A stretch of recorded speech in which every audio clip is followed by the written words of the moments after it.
I'm sure Florida State for Christmas wants the CFP to redo their selections for the college football playoff. That's probably what they want. Actually, they probably also want for Christmas is more money. Always. And they want more money. You know, I got a different thing on that a little bit later on. But nonetheless, I think they want more money. That's the reason why they're clamoring to get out of the ACC. By the way, Dennis Cox sitting in for Adam Gold today.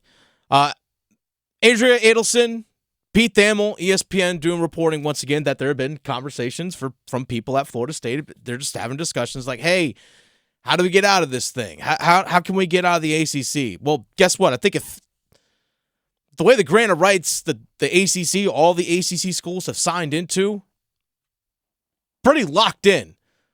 I think someone would have figured out a loophole by now. I mean, there's a lot of billable hours from a lot of lawyers from pretty much every school in the ACC that have looked over the grant of rights, and guess what? No one has found a way to get out. Like, oh, wait, if we do this thing, we can get out. No one's found that yet. But here's one key thing when it comes to the conference realignment stuff. One very key element that a lot of people are forgetting. You still need to be invited to another conference. Yeah, you do. You can find a loophole to get out, but guess what? Someone's got to accept you. You can't just crash the wedding, folks. Be like, hey, where's my seat? Oh, no, you weren't invited here. You weren't invited here. There's a reason why initially the Big Ten only went after USC and UCLA. They didn't go after Washington and Oregon right away. They didn't invite them. Same thing with the Big 12 seeing Texas and Oklahoma go to the SEC. Well, there's a reason why that Oklahoma State and others weren't invited because they didn't want them. You have to invite schools to your conference. That's the biggest factor into all of this.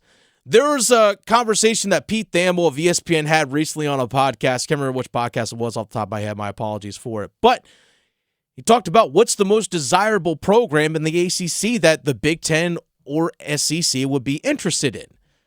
And it wasn't Florida State. It wasn't Clemson. They weren't even the top two. It was North Carolina was one, and then Virginia two. Because guess what? Like, well, why would the SEC not want Florida State? Well, the SEC doesn't want Florida State. You know why? At least a lot of those schools don't. Florida doesn't want them in there. They're already competing with them as it is for recruits. LSU's losing to them. They've lost back-to-back years to Florida State. So wait a second. That school's beating us. When it comes to the college football playoff and making it, they keep beating us. It's going to hurt our chances of getting in. And then also you got Georgia that's right there as well. Like, you're competing for the same recruits. Alabama's not far away. You're in Auburn's not far away. You're competing for the same recruits already. And if you're Florida State, why would you also want to jump into a spot where you're going to be fighting, scratching, and clawing for a CFP spot? Let's keep in mind, folks, that starting in 2024, the college football playoff expands from 4 to 12. So you know what? If it was 12 this year, Florida State's a 5 seed, and you have a game at home, a college football playoff game in your home stadium. That's what you're looking at. So why do you want to jump ship? You have to be invited. Of course, the Big Ten probably doesn't. The Big Ten maybe, because the Big Ten now can reach into a different television market, because guess what? That stuff still does matter for the Big Ten network and those kinds of things. Okay, now you can reach further south. But also, here's the thing as well, is that do Big Ten schools want to open up the South for recruiting? Like, because if there's a really good player in the state of Pennsylvania that's really good, Western PA are really good players in Ohio, that Florida State could pull those players down and like, hey, you know what? You can come down here, weather's warmer, but we're still going to go up to play Penn State and Ohio State and Michigan and all these other schools. Hey, you know what? If I'm a recruit, why not go check that out? But you have to be invited. And there's a reason why Pete Thamel of ESPN said that when he talked to some people that North Carolina is most desirable. For a couple reasons. One, it's an untapped media market the state of North Carolina is for both the SEC and the Big Ten. So you're bringing that in. That stuff still does matter. but also they look at North Carolina in terms of football, not a threat. Not a threat. If I'm Penn State, do I want Florida State to come in? If I'm trying to push for one of those 12 spots, if I'm Florida State, if I'm Penn State, do I want Florida State to come in? No, because they can push me down. If I'm LSU, do I want to bring in, or Texas A&M or Texas or Oklahoma, do I want to bring Florida State into the mix? No, you don't, because they can push you down possibly. This isn't a bash on North Carolina. Please don't get me wrong on UNC, but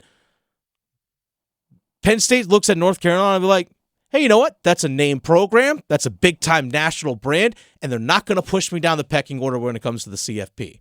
And you know what? It's going to elevate our basketball. So when we get to March Madness, we're going to get more teams in because North Carolina, great basketball school as we know. And SEC is probably thinking the exact same thing. Hey, you know what? This isn't going to hurt us in terms of football and our current powers that be, but it's still a big-time national brand. It's a major public university, and they bring that name recognition, and they're going to help boost our basketball profile too. So that makes sense. Virginia, there's no threat to anyone on the Big Ten that's competing for a CFP spot or the SEC competing for a CFP spot. There's no competition there. But it's a big-time public university. It's an untapped TV market because you can reach into Richmond and touch up into Washington, D.C. as well. So you kind of, granted, I know Maryland's up there already for the Big Ten, but for the SEC, makes perfect sense. And they also bring really good quality basketball as well. So you're going to raise your basketball profile as well. And there are no threat to you on the football field in terms of pushing down your teams that are already there. Like if you're Florida State, I get that you want more money, but this is where you tap into your fan base and your donors and other people and find other revenue sources and say, hey, you know what? If we pull together the money, we can actually close that revenue gap somewhat between the Big Ten and the SEC. Because right now, it's $120 million exit fee to leave the conference. $121 million to just leave on top of the whole grant of rights stuff. Now, people might say, well, you can maybe go to the ACC and say, hey, how big of a check do we got to cut you in order to leave the ACC? And the ACC is going to say probably what? $500 million? $750 million to leave? The ACC says that. Like, well, if you got that kind of money laying around, then why are you whining about money? If you got that kind of money laying around, why are you whining about money? Because if you had that kind of money to cut a check to the ACC to leave, well, you could just have that money, just disperse it out amongst in your athletic department for the next 12 years or so. And guess what? You would have as much money as any ACC or any SEC or Big Ten school in terms of the revenue they generate. You use that money for NIL, and guess what? You could buy yourself championship team. Now, I understand that you guys are still like, well, what if we're in the CFP and all that? Well, guess what? The CFP changes next year. It sucks what happened to you this year. By the way, Mike Norvell, as they're getting ready for the Orange Bowl, talk about the what ifs. Florida State head coach Mike Norvell talked about, well, what if? I'll always have the feelings of what happened, but at the end of the day, I wasn't in that room and wasn't my choice. So my beliefs of what it is, I mean, that's that. But ultimately, I'm really proud, as you could, for the feelings I have that maybe didn't get an opportunity at one thing. I'm so proud of what and who this team is and what they represented, for 13 weeks of the season. And now with all the whatever challenge presents itself moving forward, there's going to be something that we're going to point back to. It says, you know what, we've dealt with it, and we've grown from it, and we get to be better throughout it. But yeah, I'll never lose the feelings that I have, and and I hope these guys don't either. You shouldn't lose your feelings on that. I'm not trying to discount your feelings about the CFP. We get that. But here's something you got to keep in mind. The whole talk of, if the ACC was just kind of better, we would look a little bit better and all that, blah, blah, blah. Well, be part of the solution. Because right now you're being a big problem. Florida State, you're being a big problem right now. If you really want to elevate the ACC, because this is what's going to help elevate the ACC. Now, granted, what didn't help this year, Clemson had a down season, and UNC sputtered down the stretch. But if you want to help the ACC, go beat Georgia in the Orange Bowl. Go beat them. With your backup quarterback. Do that. Like, yeah, we just did that. Tell us we're not good anymore. And flip the bird to the CFP while you do it. That'll boost the ACC. Now, you know what? Next year, if you win the conference again next year, and if they probably look and say, you know what? That Florida State team is really good. Maybe we'll make them a top 4 seed and give them a bye. But, like, you're already good. That's the thing. You're already good. You didn't make the CFP this year because you didn't have enough money. You didn't make the CFP this year because the cowards of the committee didn't put you there. That's the problem, not the ACC. ACC does have some issues in terms of revenue gap between SEC and Big Ten. But focus your energy where it's supposed to be. Stop whining.